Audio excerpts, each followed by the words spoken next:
Hi, my name is Darren Joseph from HEJ.tax. We're the team that seeks to demystify that sometimes confusing world of international tax. And today we have the honor and privilege of having a conversation with the world expert on information sharing agreements, Mark.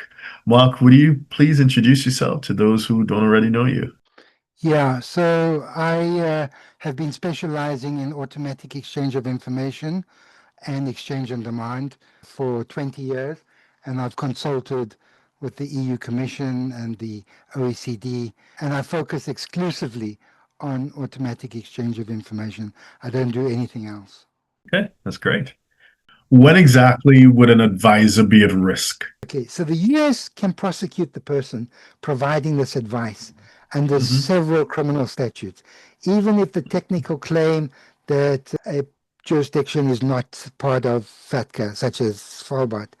The prosecution would hinge not on the accuracy of the single fact, Svalbard is not part of FATCA, but the Yeah. overall intent, context, and recklessness of the advice. So here's the breakdown when the advisor could be prosecuted. So the kernel of truth, when you're just telling a little bit of the truth, Svalbard's unique status, and it can be any other jurisdictions that's not part of. Hmm. I think there's 100 jurisdictions that are not part of FATCA.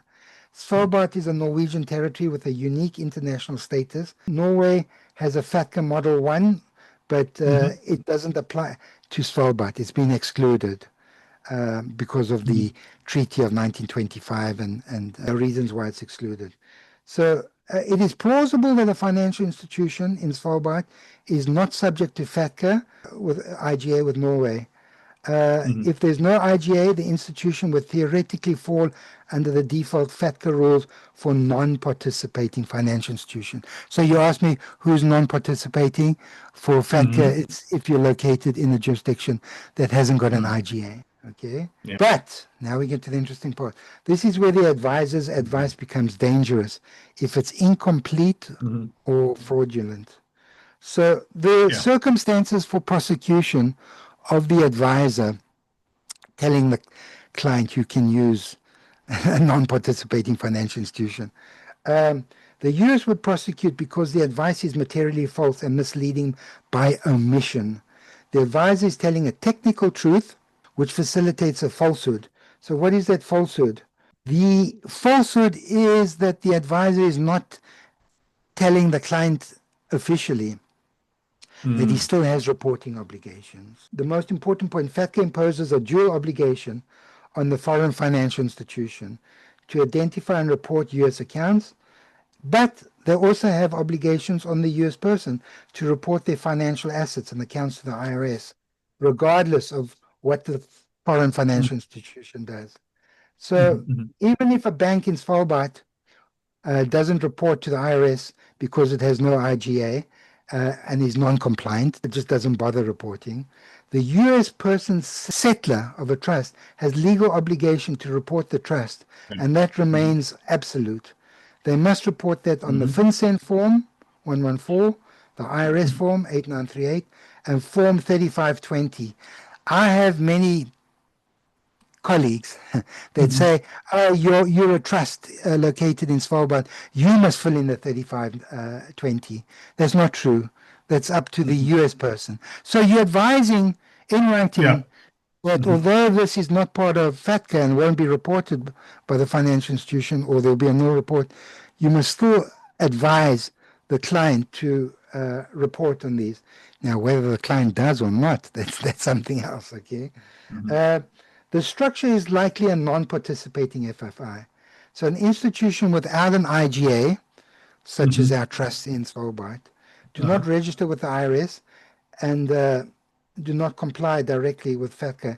So they are classified as a non-participating FFI. This triggers a penalty for the US person, a 30% Hmm. withholding on withholdable payments made to the entity. Well, there's no payments to our custodian institution, or its underlying if it's part of the same EAG.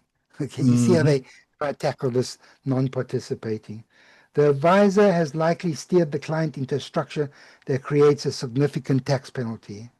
and willful blindness and recklessness. An advisor specializing in international tax is expected to know the full scope of the law. Ignoring the client's reporting obligation while focusing on a narrow jurisdictional loophole demonstrates a reckless disregard of the U.S. law or willful blindness, both of which satisfy the willfulness requirement of criminal prosecution. So the legal theories for prosecution of these advisors is the Department of Justice would use the same powerful structures: conspiracy to defraud the United States. The advisor and the client are conspiring to impair the IRS functions by hiding assets. The advisor's Svalbard loophole advice is a key overt act in the act of conspiracy. Aiding and abetting. The advisor is aiding the client in the crime of willful failure to report, the FBAR, the 8938, the 35, and tax evasion, and promoting abusive tax shelters. So under what circumstances would the U.S. prosecute?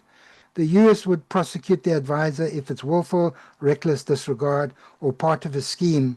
The prosecutor's argument would be, it doesn't matter if Svalbard has an IGA or not.